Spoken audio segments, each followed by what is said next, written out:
I played for UWC rugby in the 80s in a very challenging time because it was bullets and balls and tear gas and detentions. It's our site of struggle.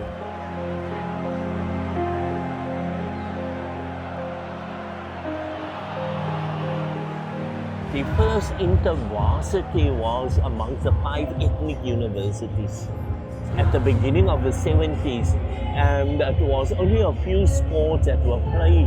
And look how we progressed from the ethnic inter-university matches to where we are now. Our boys are now on TV.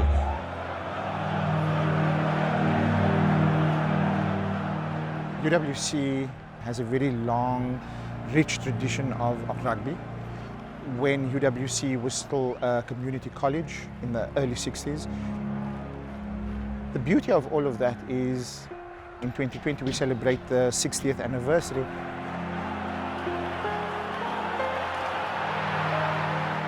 We were all celebrating yesterday when UWC was promoted into the Varsity Cup. You know, I think UWC belongs in the Varsity Cup. It's one of the prominent and the top university. It was a misnomer that we didn't have UWC. Bush University, this is a home of rugby. You know, most of the people that are playing for the big teams, you know, most of them, you know, used to associate themselves with UWC.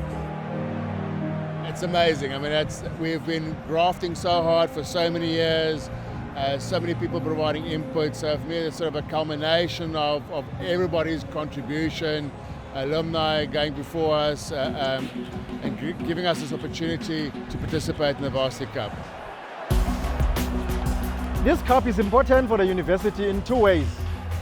Our mandate is to provide good student experience, and by allowing our team to play in these kind of competitions, we speak to that mandate. And secondly, we are marketing the university because this is the only opportunity where everyone in South Africa who has access to super sport will get to know UWC. So it's also a recruitment tool for those who might like to come to UWC in future, to come knowing already that UWC is there playing against the best. And we would not have been able to play in the Varsity Cup today as we have if it were not for our players of the 60s and the 70s and the 80s and the 90s. Days were dark in South Africa, and particularly for black population. The players did not take their protest to the streets. Instead, they took their protest to the field. And it was on field that they showed their prowess and their desire and perseverance and resilience, which I think we are able to reap the benefits of today. So the history of rugby is very rich at UWC, and for me it's important to continue and to grow that history. And whilst the club has made a lot of progress over the last 5-6 years playing this year in the Varsity Cup, our task is now to start to equip the rugby club so that in 1, 2, 3, 4 years time they are competitive and on par with all the top teams. Making your debut as a newcomer, Varsity Cup is a very tough competition. But I believe that UWC has been preparing for this. I'm sure no team prepares to lose. But that's part of becoming more matured in a competition of this nature. Regardless of the results, as long as you come back as a better person at the end of the match, we've done our job. I believe that Chester and his team, they've set certain targets, and it's important that UWC stays. And I truly hope that as part of the development process that Chester and his team will find each other, especially the senior players.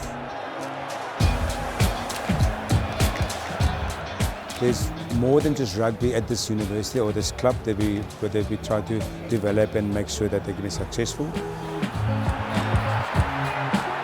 So it's an ongoing process in the sense where we need to build the culture, we need to build the environment about what the belief is here at UWC. And I will never stop until I get that right.